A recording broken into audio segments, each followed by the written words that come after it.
Very long list of things we did not have in my hometown. You know, y'all know what I mean. Stuff like calculus, Muslims, hope for the future, that type of stuff. We just didn't have none of that. Nutrition, just found out about that.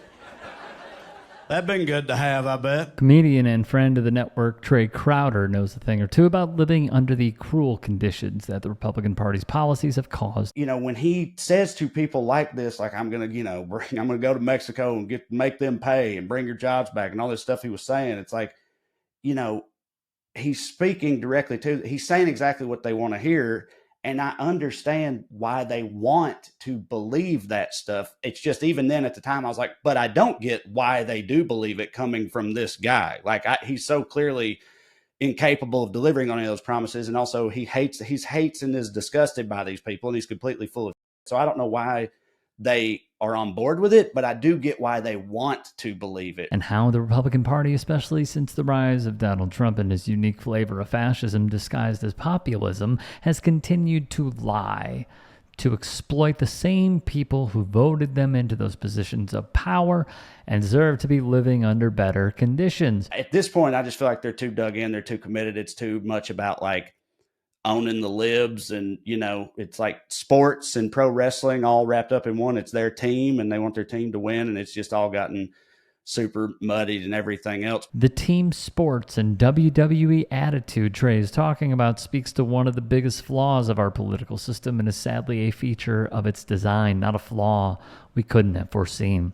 Reducing politics to a binary decision between the two parties, which don't actually represent the true makeup of the country and the most important needs of the majority of voters, has only made this attitude more pronounced and drove the division between the parties deeper. If you had polled any redneck man back then about their opinion on Donald Trump, it would have universally been like, he's a blue blood, silver spoon Yankee who thinks he's smarter than everybody else and needs his ass whipped and thinks he's better than everybody else and that type of thing, right? He was the exact picture of like exactly the type of person they can't stand before he got into politics. But then he went after Obama, and then he just started, playing directly to them in every way, and they just totally went for it. Once again, Trae could not be more correct in highlighting how Trump and the Republican Party hijacked and played into the real underlying economic frustrations these people were and are still experiencing, perpetuating the same vicious cycle that continues to plague Republican-led rural and working-class communities across the country. Which brings us to this. It's great to be here. It's great to be part of VFW Post 92. I've actually got the card right here in my pocket. I'm officially a member, so this is not the last time you're going to see me. Governor Walz has called you and Donald Trump, and that is weird. Sure. And it is taken off. The New York Times reports that when Donald Trump was asked about it, he said, "Not me, they're talking about JD." Well, certainly they've levied that charge against me more than anybody else, but I think that it drives home how they're trying to distract from their own policy. Why would people in Wisconsin want to have a beer with you? Well, I guess they'd want to have a beer with me because I actually do like to drink beer, and I probably like to drink beer a little bit too much, but that's okay. I'm sure the media won't give me too much crap over that. It is the weirdest thing to me. Democrats say that it is racist to believe, well, they say it's racist to do anything. I had a Diet Mountain Dew yesterday and one today. I'm sure they're going to call that racist too, but it's good. I love you guys. But what makes you smile? What makes you happy? well, I smile at a lot of things, including bogus questions from the media, man. I mean, look, I think if you watch a full speech that I give, I actually am having a good time out here and I'm enjoying this. But look, sometimes you got to take the good with the bad. The slimeball himself, JD Vance. If you told me when I was a kid that one day a white trash hillbilly would have a shot at the White House, I would have been like, what, like with a potato gun? You're like, no, as the vice president. Wow, that's incredible. Please tell me more about this hero. What was he, a man of the people, civil rights attorney? No, an Ivy League educated venture capitalist who first rose to fame by selling us all out. Oh, well, that's disappointing. He also made headlines in 2016 by comparing Trump to Hitler. That's right, I know it's hard to believe, but turns out Trump's VP pick is a Machiavellian sycophant with less integrity than a Boeing 737. A lapdog to billionaire Peter Thiel and one of the biggest allies to the depraved, ultra-wealthy tech business and finance leaders funding Trump's campaign, JD Vance is serving only one purpose to Donald Trump: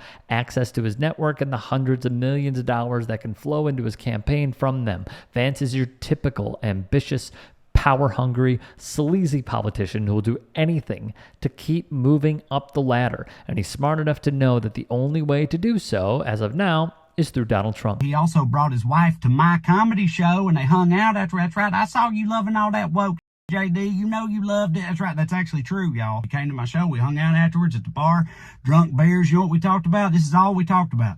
All we talked about was the existential threat we agreed Donald Trump posed to this country. That's all we talked about. So while I was not charmed by the man, in fact, it was like pounding beers with a spreadsheet, I did leave there thinking at least there's some sane Republicans left. Case in point.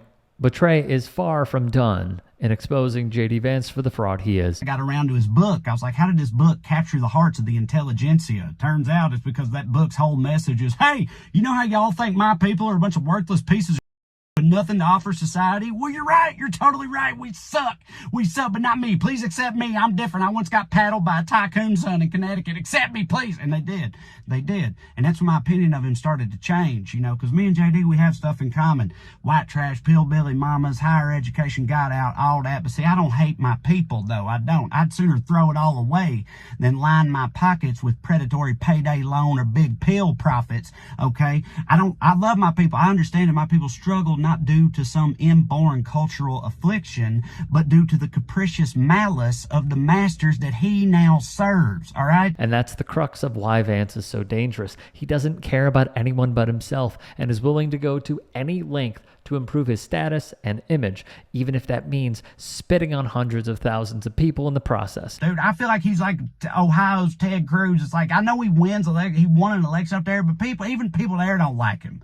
You know what I mean? He calls himself, he's like, acts like he's a hillbilly, but Silicon Valley at the same time, and they both think that he sucks. You know what I mean? It's like, I know it's a hell of a thing for the liberal redneck to say, but see, both of those types like me. See, I'm different. I'm funny and stuff. It's not the same thing. If you can, please support Trae Crowder directly by going to one of his live shows when he comes to a town near you, and be sure to drop him a follow at the links in the description box below. He does amazing work, and his perspective is needed now more than ever.